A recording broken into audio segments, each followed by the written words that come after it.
The 2025 F1 season has been pretty eventful so far, to say the least. We've had Nico Hulkenberg on a podium, two midseason driver changes, and the first genuine championship battle we've had in 4 years, and the season's only halfway finished. With all the moments that have happened, some drivers have been on top of the world, and others, well, are quite the opposite. With that being said, I went ahead and gave every driver a midseason rating, and I'm not going to be generous. I don't care if you're a rookie or if this is your 22nd year in the sport. I'm basing every driver off the same thing: how they're doing this season. Regardless of him being lower in the standings this year than the past few years, it's hard to discount what Max Verstappen has done this season. He's been along two separate teammates that have performed substantially better in the RB car, showing that the Red Bull car is a task to drive. Yet he's still third in the championship and has Grand Prix wins this season, along with some stellar qualifying performances that really just make you question how he ends up where he does.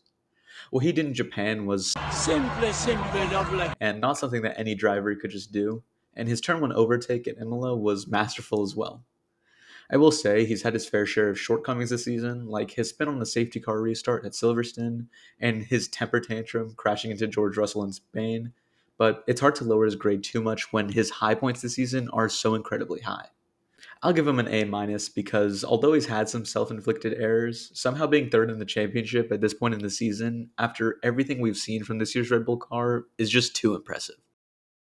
Yuki Tsunoda's in a very weird situation, but I did say I wouldn't be generous. Yuki Tsunoda's season has been pretty abysmal since his move to Red Bull, and as much as the Red Bull car is a task to drive, Tsunoda hasn't done anything to show that he's performing at a level where it matters.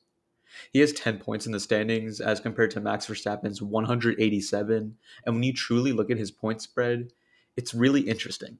His best performances of the season actually came in sprint races.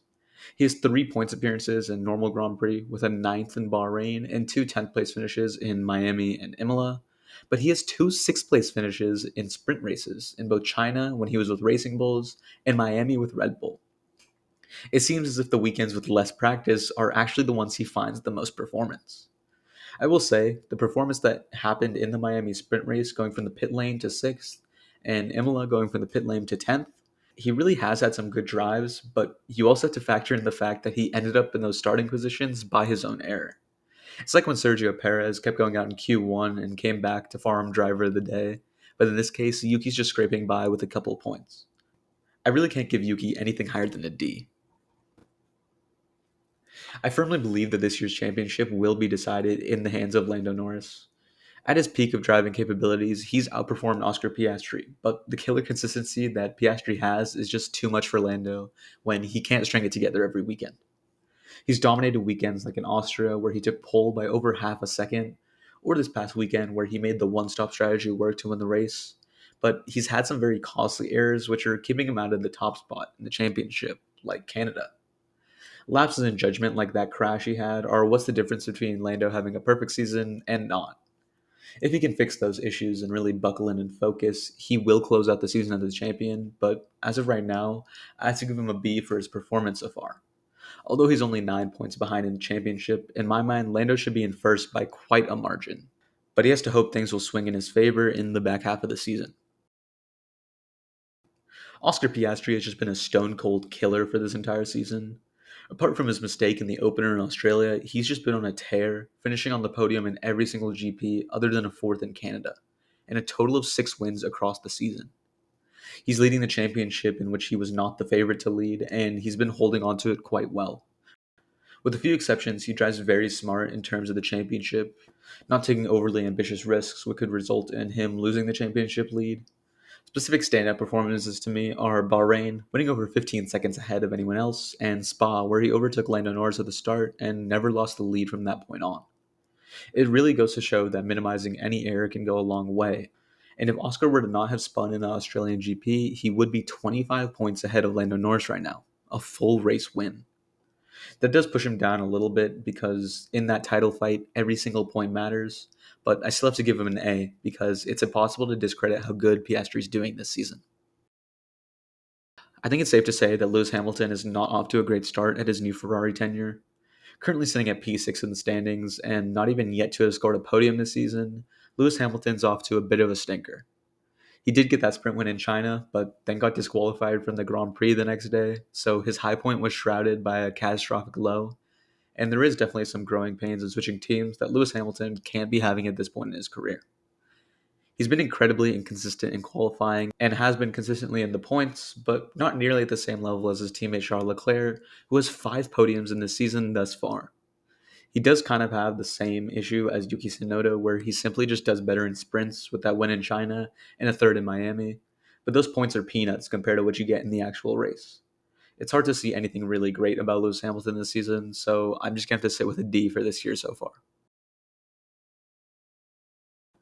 Now, on to Lewis Hamilton's much better performing teammate, Charles Leclerc.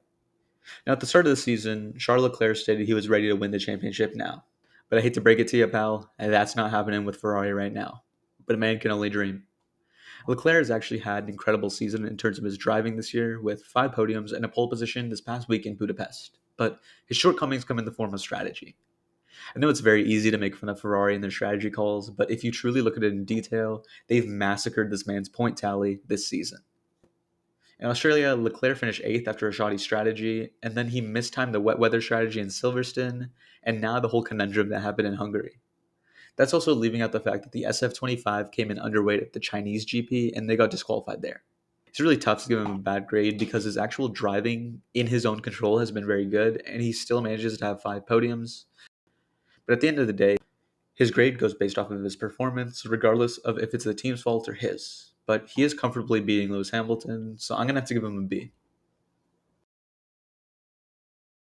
George Russell. Consistency is the key when it comes to being in the Mercedes, and George Russell has done just that. 4 podiums in the first 6 races and a win in Canada, Russell just always seems to be in the right place at the right time. In Australia, he inherited that podium from Oscar Piastri spinning, and he defended extremely well on Norris to come home with the second place in Bahrain. His only real down weekend was Monaco, where he finished 11th, but there's not much you can do about a bad qualifying in Monaco. Something about the way that you always see George Russell lurking in the background, waiting for something to happen, and it always seemingly falling into his hands, shows something special, and it works wonders as he's 4th in the standings, only 15 points behind Max Verstappen. My money would be on George to finish this year's championship in 3rd, and in general, there isn't much to critique, so I'm going to have to give him an A. Kimi Antonelli has had quite the opposite start to his rookie season, as we've seen from every other F1 rookie. He started off strong with 28 points in the first 3 races, but his performance from Imola onwards got a bit concerning. In the span of Imola to now, Antonelli has only finished in the points on 2 occasions. One of those was his Canada podium, and the other a P10 in Hungary. But the real big takeaway from that is that in the past 8 races, he's had 4 DNFs and 2 finishes outside of the points. When he's in a Mercedes team that has high expectations and is in a tight battle for second in the constructors, he needs to deliver on the front of consistency. By the end of the season, every point's going to matter in the battle between Mercedes and Ferrari, but with Kimi Antonelli's issues, he's only responsible for 27% of Mercedes' points this year. Although he is a rookie in a very high pressure situation, that isn't a factor that's going to change my grade of a C. Lance Stroll is quite literally the easiest man in F1 to make fun of, but that's not where this is headed. Regardless of how you feel about the guy, he is pulling his weight this season.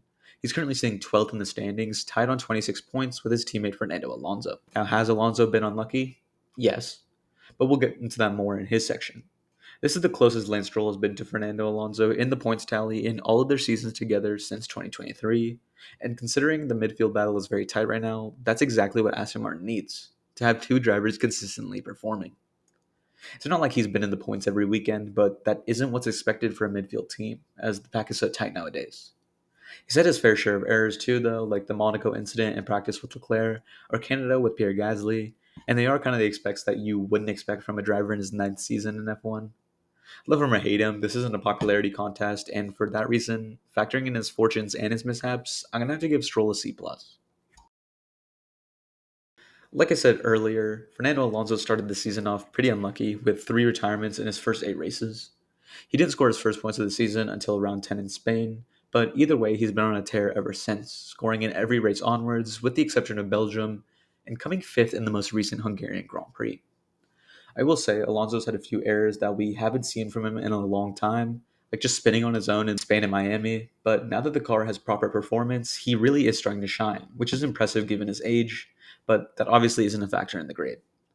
He's tied in the standings with Lance Stroll, but is beating him in the qualifying head-to-head 14-0, showing his one-lap pace is still incredible. With a combination of highs and lows, I'm going to have to give him a B. Alex Albon is without a doubt the best midfield driver in F1 right now. He currently sits P8 in the standings and is only 10 points behind Kimi Antonelli in a Mercedes. The guy's racked up 3 fifth-place finishes, and out of all the races he has finished, he's only missed out on the points on 2 occasions: Hungary and Bahrain. He did have a string of 3 DNFs in a row in Spain, Canada, and Austria, with the first coming from an incident with Liam Lawson and the other 2 coming from engine failures. This guy is quite literally the best of the rest and is absolutely demolishing his teammate Carlos Sainz, who was winning races not only but a year ago. Albeit Sainz is adjusting to a new team, but that doesn't take away from the fact that Albon is putting on a masterclass this season and is the main reason Williams sits 5th in the Constructors' Championship and leading the midfield battle. In my mind, there's no way I can go anywhere else with this but an A+. Carlos Sainz has had a tough time adjusting to his new Williams team, but that's no excuse when it comes to these grades. He's 16th in the standings with 16 points, and he has been lagging when you see what's possible through his teammate Alex Albon. The current qualifying head-to-head sits at 6 to Sainz and 8 to Albon, so it is close in those regards, but Sainz just can't seem to keep it together in the races. Whether it be first lap crashes like in Australia or race-ending damage like in Bahrain, Sainz has seen a lot of growing pains with his new team. He's had his fair share of points, but lingering down in the region of P8 to P10. He showed a consistent stint from Jeddah to Monaco, scoring 4 back-to-back races, but he seems to have restarted his struggles, only scoring once since then.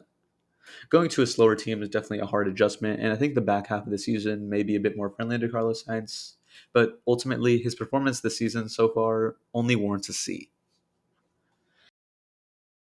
Nico Hulkenberg has put on a show this season. I don't know about you, but if you told me Sauber would have 51 points at this point in the season earlier this year, I would have asked you what drugs you were on. He started the season getting a P7 in Australia after starting P17, showing his poise in the wet weather, and after a string of lower performances, the Sauber got the upgrades for Spain. The absolute masterclass we all witnessed, seeing him go from P16 to P5, and both passing and holding off Lewis Hamilton and a Ferrari, was just absolute cinema. And that wasn't even his best performance. 2 more races in the points in Canada and Austria, then we reached Silverstone. Out of all places to get his first podium, Sauber was the last place I could have expected it, but he only went and did it. P19 to P3, that's my GOAT. In the midfield, one-off performances like this mean so much because on a usual weekend, only P7 to P10 are usually up for grabs, but bringing home 15 points in a single weekend pays absolute dividends. There's no way I can't give him an A+ after those performances he's put on because no one expected this out of him at the start of the year. I seem to forget how slow Gabriel Bortoleto started out the season because of how strong of a form he's in right now, but he is a rookie after all. He started out the season by reaching a Q2 and out-qualifying his teammate Nico Hulkenberg at the opening Australian GP, but crashed out in the race due to various changing weather conditions. In China, he had a final lap collision with Jack Doohan in the sprint and spun into the gravel on lap 1 of the race. Just like Hulkenberg, he strung along some low performances with the poor-performing Sauber until the upgrades came in Spain. He made his way up to 12th and scored his maiden points 2 weeks later in Austria, and then points 2 races later at Spa, before his P6 finish this week in Budapest. He currently sits 17th in the standings, 4th out of the rookies, and the steady improvements and learnings have been good for Bortoleto, but success has only come recently, so I can't give him a grade as high as Hulkenberg, but I'll settle for a B. I found the Haas drivers very difficult to grade in the whole scheme of things because Haas is in such a nothing position. Bearman scored his first points in China and then in the next 2 races in Japan and Bahrain, but then didn't score points again until the sprint race in Belgium, putting him in a total of 8 points from Canada all the way to Belgium. It's kind of crazy to think he was in P11 from June 15th to July 27th, 42 days of finishing 1 position off of points. He hasn't really had any detrimental crashes, with his 2 retirements coming from an engine issue and an undershay issue, so no big errors there, and he's been pretty close to his more experienced teammate Esteban Ocon in qualifying, with their head-to-head being 6 to 8 in favor of Ocon. Overall, it's been a pretty mediocre season so far for Bearman, so I'll give him a mediocre grade in the form of a C. Esteban Ocon has had a pretty solid season so far, given being at a new Haas team. He's 10th in the standings among drivers like Fernando Alonso and Isaac Hadjar, whose cars have looked much quicker than the Haas. I found a big issue of Ocon in the past with his recklessness, but he's only had one DNF this year from an engine failure at Imola. He's driven a much more conservative way and bides his time to find himself in the points. Standout performances come from a P5 in China after the Ferraris were disqualified, and a P7 in Monaco after a solid showing in qualifying. Ocon's year has simply been all about capitalizing on opportunities, and I think he's done just a fine job at that, giving him a B plus. And I'm interested to see if he can hold on to this position in the championship come the end of the season. Liam Lawson has had quite the struggle early on in 2025 after being booted out from Red Bull after only 2 race weekends. In his 2 weekends at Red Bull, he crashed out in Australia and finished 12th in China after a plethora of disqualifications and penalties. After that, he struggled with confidence, as I'm sure anyone would after being dropped from Red Bull after only 2 races, but he did recover quite well. 3 P8s in Monaco, Belgium, and Hungary, along with a career best P6 in Austria, Liam seems to be finding his footing again. He has 20 points and is P15 in the standings right now, and I will say, Lawson was getting beat pretty badly by Isaac Hadjar, and considering Lawson has much more experience, it was kind of bad. But he's really brought it back over the rest of the season. But considering the start of the season as well, I went with a final grade of C. Isaac Hadjar has been nothing short of incredible this season. He started off with the lowest of lows with a crash on the formation lap in Australia, but ever since then, he's done everything incredibly. He's been thrashing Liam Lawson in the qualifying head-to-head 9-3, and he's currently 13th in the standings, 2 ahead of Lawson. That may not seem like a lot, because it isn't, but through Hadjar's performance, he's proven that he could be the next in line for that Red Bull seat, even though he probably doesn't want it. He's always in the mix for the points, and even if he isn't scoring, he's never lagging so far behind that it isn't a possibility in the race. He scored points in 5 races this season with a high of 6th in Monaco, but he hasn't scored in the past 5 Grand Prix, so that does weigh him down a bit. Regardless of that, considering how poorly everyone else is in that Red Bull family, it's nice to see Hadjar doing well, especially as a rookie. Anyways, I give him a B+. Pierre Gasly is quite literally the only thing that stayed consistent in Alpine this year. Considering he's on an Alpine team that is dead last in the constructors while being responsible for all of the points they have, I'd say he's doing pretty well for himself. A 7th in Bahrain, as well as an 8th in Spain, and his high of the season being a 6th in Silverstone, it's hard not to give credit where credit is due. The strong point of Gasly has to be the qualifying performance he's had. With the Alpine lacks in a race, it shines over one lap, and Gasly's made 7 Q3 appearances out of 14 this season. That's pretty good given his circumstances. He's also done well against both of his teammates he's had this year, but I don't think that's saying too much. Either way, I think Gasly has to be one of the most underrated drivers this season, but we aren't noticing as much because of the rest of the chaos happening at Alpine. I give him a B+. This section is going to combine Jack Doohan and Franco Colapinto because, to be honest, I don't see too big of a difference in the way they've performed. I'm going to keep this short and sweet and say that both of them get an F. Do I think dropping Doohan was harsh? Yes. But did he perform in the time he was given? No. I'm not the one deciding when Doohan goes, and all I can go off is the performance that he did have. He had that Japan crash where, after hitting the simulator reasoning, I was genuinely confused, and he didn't do too much in his time in the seat. Franco Colapinto is quite literally doing the same, as he hasn't scored a point and is racking up quite the bill in crash fees, and he really just is a lobby filler at this point. That being said, these are my final rankings. Feel free to let me know of your opinions of what you would change in the comments below.